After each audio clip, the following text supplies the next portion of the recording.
నమస్తే welcome to news 360 నేను క్రాంతి తెలుగు రాష్ట్రాల్లో ఎడతెరిపి లేకుండా వర్షాలు కురుస్తున్నాయి ఇటు తెలంగాణ అటు ఏపీలో వానలు దంచి కొడుతున్నాయి వాగులు వంకలు పొంగి పొర్లుతున్నాయి మరో 3 రోజుల పాటు అతి భారీ వర్షాలు పడతాయని హెచ్చరించింది వాతావరణ శాఖ ఏపీలోను పలు ప్రాంతాల్లో జోరుగా వర్షాలు కురుస్తున్నాయి విశాఖ ఉభయ గోదావరి కృష్ణా గుంటూరు ప్రకాశం చిత్తూరు కడప అనంతపురం జిల్లాల్లో కొన్ని చోట్ల భారీ వర్షాలు మరికొన్ని చోట్ల మోస్తరు వర్షాలు పడ్డాయి భారీ వర్షాలు పడిన ప్రాంతాల్లో వాగులు వంకలు పొంగి ప్రవహిస్తున్నాయి తూర్పు మధ్య బంగాళాఖాతంలో ఏర్పడిన ఉపరితల ఆవర్తనం మరింతగా బలపడి ఉత్తర మధ్య బంగాళాఖాతంలో అల్పపీడనం ఏర్పడే అవకాశం ఉందని వాతావరణ శాఖ తెలిపింది ఉత్తరాంధ్ర ఉభయ గోదావరి కృష్ణా గుంటూరు జిల్లాలతో పాటు కడప కర్నూలు జిల్లాల్లో భారీ వర్షాలు కురుస్తాయని తెలిపింది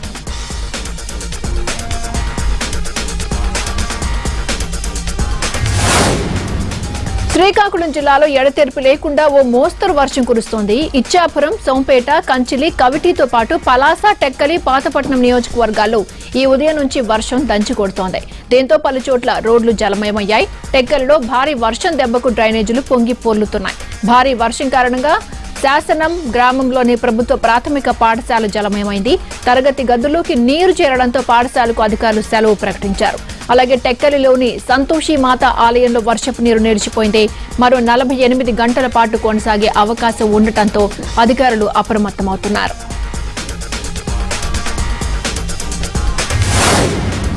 విజయనగరం జిల్లాలో ఎడతెరిపి లేకుండా వర్షాలు కురుస్తున్నాయి పాచిపెంట మండలంలోని ఆదివాసీ గ్రామాల ప్రజలు ఇబ్బందులు ఎదుర్కొంటున్నారు పాచిపెంట మండలం గుమ్మడిగూడ గ్రామానికి కొండలపై నుండి వచ్చే వరద ఉధృతి ఎక్కువ కావడంతో తీవ్ర ఇబ్బందులు పడుతున్నారు గిరిజన గ్రామాలకు రవాణా సదుపాయాలు నిలిచిపోయాయి దీంతో తీవ్ర ఇబ్బందులు ఎదుర్కొంటున్నారు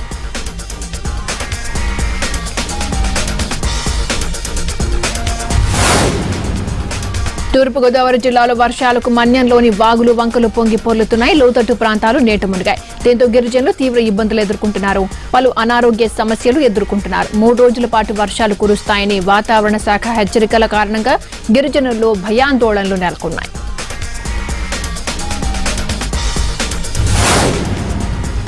నాగర్ కర్నూలు జిల్లా కొల్లాపూర్ మండలంలో 3 రోజుల నుండి భారీ వర్షం కురుస్తోంది ముక్కిడిగుండం దగ్గరున్న ఉడుముల వాగు ఉధృతంగా ప్రవహిస్తోంది దీంతో గ్రామాలకు రాకపోకలు నిలిచిపోయాయి ప్రమాదం అని తెలిసినా అతి కష్టంగా ప్రజలు పెద్ద వాగును దాటుతున్నారు మరోవైపు ఆ గ్రామాల్లో విష జ్వరాలు విజృంభిస్తున్నాయి ఉడుముల వాగుపై వంతెన నిర్మాణం చేపట్టాలని ప్రజలు కోరుతున్నారు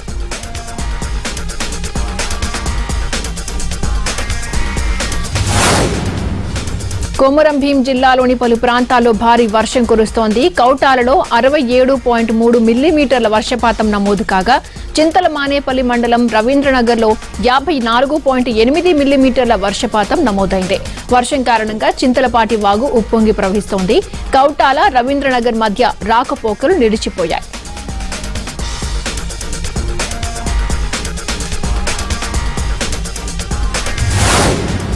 మెదక్ జిల్లాలో భారీ వర్షం కురుస్తోంది దీంతో మెదక్ నగరంలోని గాంధీనగర్ ఇళ్లలోకి వరద నీరు చేరుతోంది ఫైర్ ఇంజన్ల సాయంతో నీటిని బయటకు పంపిస్తున్నారు అధికారులు బాధితులను సురక్షిత ప్రాంతాలకు తరలిస్తున్నారు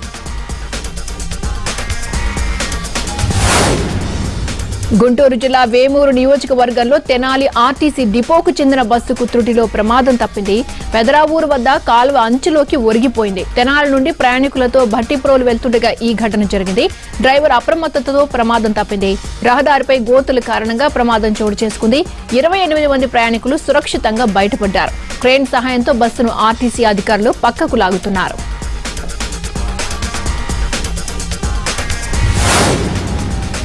గత 3 రోజులుగా మహారాష్ట్రలో కురుస్తున్న భారీ వర్షాలకు గోదావరిలోకి వరద పోటెత్తింది మహారాష్ట్ర జాల్నా జిల్లాలో ఎడతెరిపి లేకుండా కురుస్తున్న వర్షపాతం విష్ణుపురి ప్రాజెక్టు 5 గేట్ల ద్వారా 60,000 క్యూసెక్కుల నీటిని దిగువకు వదిలారు మరోవైపు దీన్ని దృష్టిలో ఉంచుకుని central water committee Sriram Sagar వరద పోటెత్తే సూచనలు ఇవ్వడంతో ప్రాజెక్టు అధికారులు అప్రమత్తమయ్యారు 27 గేట్లు ఎత్తి 1,25,000 క్యూసెక్కుల వరద నీటిని దిగువకు వదులుతున్నారు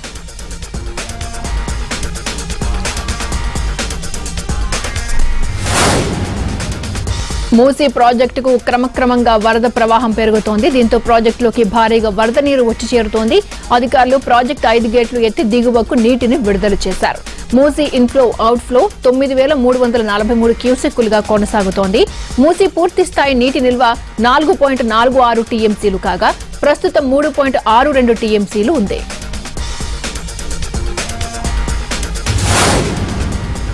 నిజాం సాగర్ ప్రాజెక్టుకు వరద ప్రవాహం కొనసాగుతోంది. దీంతో ప్రాజెక్టులోకి భారీగా వరద నీరు వచ్చి చేరుతోంది. నిజాం సాగర్ ప్రాజెక్టు ఇన్ఫ్లో 19309 క్యూసెక్కులుగా కొనసాగుతోంది. ప్రాజెక్టు పూర్తి స్థాయి నీటి మట్టం 1405 అడుగులు కాగా ప్రస్తుతం 1402 అడుగులుగా కొనసాగుతోంది.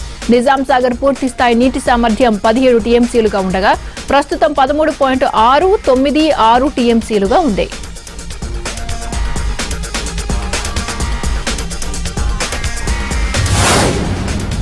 కొత్తగూడెంలో ఎడతెరిపి లేకుండా వర్షం కురుస్తోంది. సింగరేణి జీకేఓసీలో బొగ్గు ఉత్పత్తి నిలిచిపోయింది. 5000 టన్నుల బొగ్గు ఉత్పత్తికి ఆటంకం ఏర్పడింది. పాల్వంచ, బూర్గంపాడు మండలాల్లో ఎడతెరిపి లేకుండా భారీ వర్షం కురుస్తోంది. కిన్నెరసాని, ముర్రేడు వాగులు పొంగి ప్రవహిస్తున్నాయి. కిన్నెరసాని జలాశయానికి భారీగా వరద నీరు వచ్చి చేరుతోంది.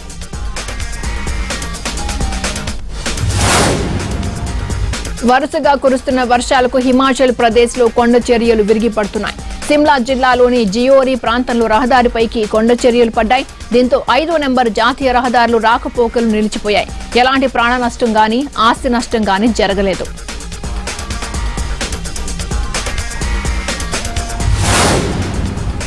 నేడు ఏపీ వ్యాప్తంగా బీజేపీ నిరసనలు చేపడుతోంది. కలెక్టరేట్లు, సబ్ కలెక్టరేట్లు, ఆర్డీఓ కార్యాలయాల వద్ద బీజేపీ ధర్నా నిర్వహిస్తోంది.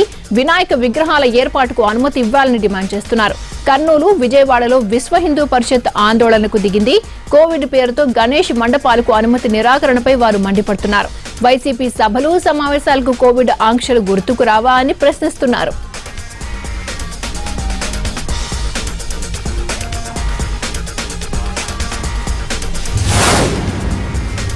ఏపీలో private, unaided, non minority engineering కాలేజీల్లోని బి కేటగిరీ కోటా సీట్లు ఇకపై మెరిట్ విద్యార్థులకే దక్కనున్నాయి. గతంలో బి కేటగిరీ సీట్లను ఆయా కాలేజీలు ఎక్కువ ఫీజులు చెల్లించే వారికి మాత్రమే ఇచ్చేవి. దీనివల్ల మెరిట్ స్టూడెంట్స్ కు నష్టం జరిగేది. దాన్ని సవరిస్తూ బి కేటగిరీ కింద ఉండే 30% సీట్లను కూడా వెబ్ కౌన్సిలింగ్ ద్వారా భర్తీ చేయనున్నారు. తెలంగాణ రాష్ట్రంలో కొత్త జోనల్ విధానంలో ఉద్యోగుల విభజన, ఖాళీల నిర్ధారణ పూర్తి కావడంతో ఆర్డర్ టు సర్వే కింద కొత్త జిల్లాలకు పంపించిన ఉద్యోగులపై ప్రభుత్వం దృష్టి సారించింది. ఈ విధానంలో ప్రస్తుతం పనిచేస్తున్న ఉద్యోగులు జిల్లా, ఉమ్మడి జిల్లా వివరాల జాబితాను నేటి వరకు పంపించాలని ఉన్నతాధికారులకు సూచించింది. ఈ ప్రక్రియపై రేపటి నుంచి గురువారం వరకు సీఎస్ సోమేష్ కుమార్ సమీక్షలు నిర్వహిస్తారు. తెలంగాణ రాష్ట్రంలో రద్దు చేసిన వీఆర్ఓ వ్యవస్థ స్థానంలో ప్రభుత్వం కొత్త వ్యవస్థను తెచ్చేందుకు సిద్ధమవుతోంది. గ్రామ స్థాయిలో జూనియర్ అసిస్టెంట్లను నియమించాలని భావిస్తోంది. ప్రస్తుతం జోనల్ పోస్టుల సర్దుబాటు కాగానే వీటి నియామకం చేపట్టనున్నట్టు సమాచారం. తొలుత మండలానికి 10 చొప్పున 1800 పోస్టులు వేయాలని భావిస్తున్నట్టు తెలుస్తోంది. భవిష్యత్తులో అవసరాలను బట్టి 5000కు పైగా పోస్టులు భర్తీ చేసే అవకాశం ఉందని సమాచారం. శ్రావణ మాసం చివరి రోజు సోమవారం సందర్భంగా వేములవాడ రాజన్న ఆలయం శివనామ స్మరణతో మారుమోగింది. ఆలయ ప్రధాన అర్చకులు శ్రీ రాజరాజేశ్వర స్వామి వారికి మహన్యాసపూర్వక ఏకాదశ రుద్రాభిషేకం, అమ్మవారికి ప్రత్యేక పూజలు నిర్వహించారు. భక్తులకు స్వామివారిని దర్శించుకుని మొక్కులు చెల్లించుకున్నారు. స్వామివారి దర్శనానికి 3 గంటల సమయం పడుతుండటంతో భక్తులకు ఎలాంటి ఇబ్బందులు కలగకుండా ఆలయ అధికారులు ఏర్పాట్లు చేశారు. ప్రపంచ ప్రఖ్యాతిగాంచిన మైసూరు దసరా వేడుకలను ఈ ఏడాది కూడా నిరాడంబరంగా నిర్వహించాలని కర్ణాటక ప్రభుత్వం నిర్ణయించింది. కోవిడ్ దృష్ట్యా ఈ నిర్ణయం తీసుకున్నామని సీఎం బసవరాజు బొమ్మాయి పేర్కొన్నారు. మైసూరు దసరా రాష్ట్ర పండుగ అని గత ఏడాది సైతం కరోనా మహమ్మారి కారణంగా నిరాడంబరంగా జరుపుకున్నామని అన్నారు. ఈసారి సైతం అలాగే నిర్వహిస్తామని తెలిపారు.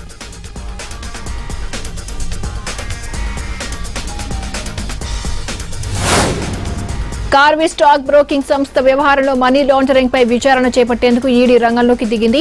వినియోగదారుల పేర్లను తనఖా పెట్టి సేకరించిన 1000 కోట్ల నిధులను ఎక్కడికి మళ్లించారు అనే అంశంపై విచారించనుంది. కార్వి చైర్మన్ పార్థసారథి విచారించేందుకు అధికారులు కోర్టు అనుమతి కోరారు.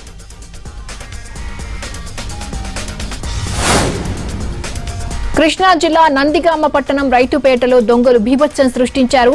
శాంసంగ్ ఎలక్ట్రానిక్ షాప్ లో ఉన్న సుమారు 80,000 నగదుతో పాటు ఇంటికి ఉపయోగపడే సామాగ్రిని దోచుకెళ్లారు. కేసు నమోదు చేసుకున్న నందిగామ పోలీసులు సీసీటీవీ ఆధారంగా వివరాలు సేకరిస్తున్నారు. చర్చికి వచ్చే అమ్మాయిలను లొంగ తీసుకుని మోసం చేస్తున్న పాస్టర్ కటకటాల పాలయ్యాడు. ఉప్పల్లోని గాస్పెల్ చర్చిలో పాస్టర్ గా పనిచేస్తున్న జోసెఫ్ అలియాస్ సాధు పలువురు యువతుల పట్ల అసభ్యంగా ప్రవర్తిస్తున్నాడు. వాళ్లపై లైంగిక దాడికి పాల్పడమే కాకుండా బెదిరింపులకు దిగుతున్నాడు. 3 యువతులు పోలీసులకు ఫిర్యాదు చేయడంతో పాస్టర్ కీచక వ్యవహారం వెలుగులోకి వచ్చింది.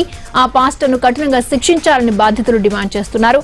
మరోవైపు ఎంఆర్పీఎస్ నాయకులు సైతం బాధితులకు అండగా నిలిచారు. కేసు నమోదు చేసుకున్న పోలీసులు ఈ వ్యవహారంపై దర్యాప్తు జరుపుతున్నారు. అత్యంత ప్రజాదరణ పొందిన సామాజిక భద్రతా పథకంగా అటల్ పెన్షన్ యోజన నిలిచింది. 4.2 కోట్ల చందాదారులు గల నేషనల్ పెన్షన్ సిస్టమ్ 2.8 కోట్ల మందికి పైగా ఏపీవై ఎంచుకున్నట్టు అధికారులు తెలిపారు. అసంఘటిత రంగంలో ఉన్న పేదలకు పెన్షన్ ఇచ్చేందుకు కేంద్రం ఏపీవైను తీసుకొచ్చింది. అయితే ఈ పథకం 18 నుండి 40 వయసున్న వారికి మాత్రమే వర్తిస్తుంది.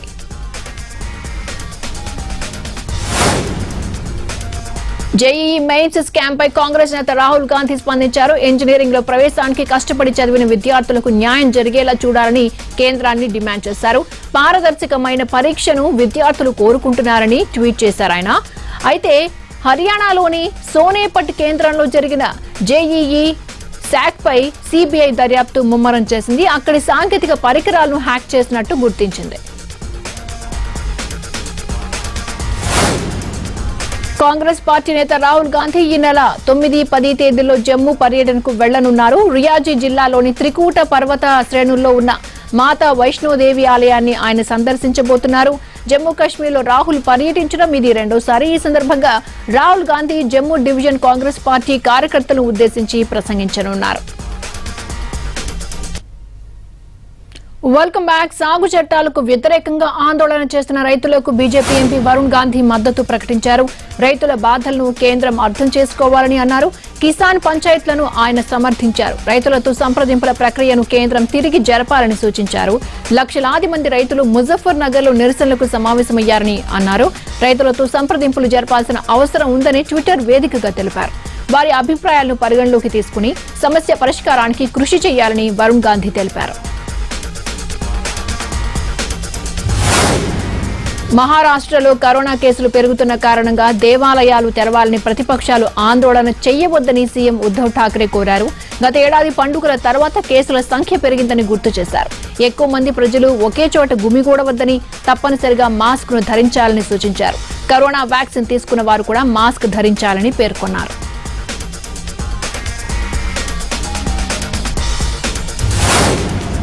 తనపై వచ్చిన ఆరోపణలపై సాక్ష్యాలు చూపిస్తే ఉరిశిక్షకు కూడా సిద్ధమేనని అభిషేక్ బెనర్జీ అన్నారు.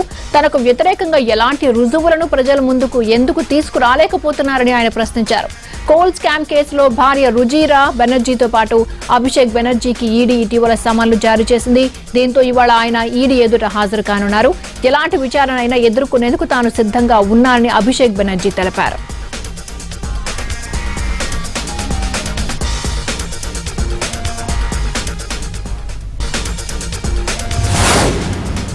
పశ్చిమ బెంగాల్ అసెంబ్లీ ఎన్నికల్లో 294 స్థానాలకు గాను మమతా బెనర్జీ నేతృత్వంలోని తృణమూల్ కాంగ్రెస్ పార్టీ 213 స్థానాలు గెలుచుకుంది. ఈ క్రమంలోనే మమతా ఎమ్మెల్యేగా ఓడిన ముఖ్యమంత్రిగా ప్రమాణ స్వీకారం చేశారు. అయితే ముఖ్యమంత్రి పదవిలో ఆమె కొనసాగాలి అంటే 6 నెలల్లో ఎమ్మెల్యేగా గెలవాల్సి ఉంటుంది. దీంతో సెప్టెంబర్ 30న జరగనున్న ఉప ఎన్నికల్లో భవానీపూర్ నుంచి ఆమె పోటీ చేసేందుకు రంగం సిద్ధమైంది.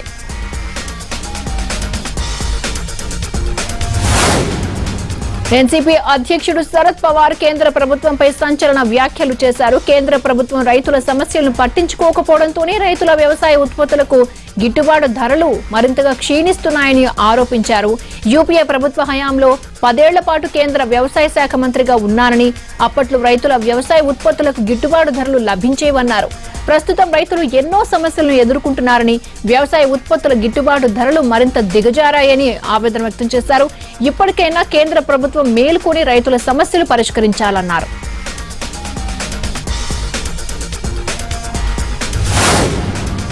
ఈ నెల 27న భారత్ బంద్ కు సంయుక్త కిసాన్ మోర్చా పిలుపునిచ్చింది.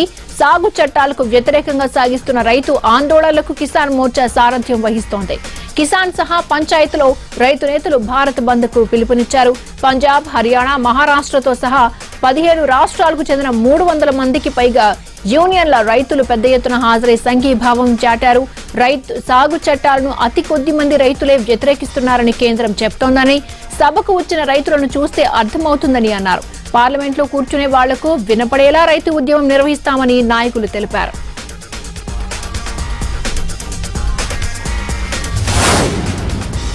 దేశంలో కరోనా కేసులు తగ్గుముఖం పడుతున్నాయి. గడిచిన 24 గంటల్లో 38,948 కొత్త పాజిటివ్ గా నిర్ధారణ అయ్యాయి. దాదాపు 44,000 మంది వైరస్ నుంచి కోలుకున్నారు. ప్రస్తుతం దేశంలో 4,04,000 యాక్టివ్ కేసులుండగా ఇప్పటి వరకు వైరస్ నుంచి 3,21,00,000 మంది డిశ్చార్జ్ అయ్యారు. కొత్తగా 219 మందిని కోవిడ్ బలి తీసుకుంది. దీంతో మరణాల సంఖ్య 4,40,752కు చేరింది. మరోవైపు వ్యాక్సిన్ కార్యక్రమంగా వేగంగా కొనసాగుతోంది. ఇప్పటి వరకు దేశంలో 68,75,41,000 మంది వ్యాక్సిన్ ఇచ్చినట్లు కేంద్రం ఆరోగ్య శాఖ వెల్లడించింది.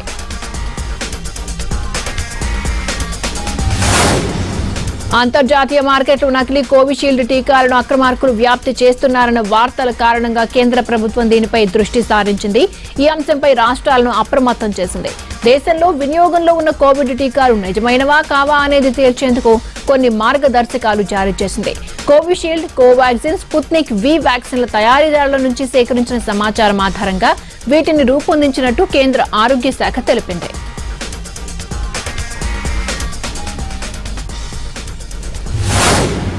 ఇవి బులెటిన్ అప్డేట్స్.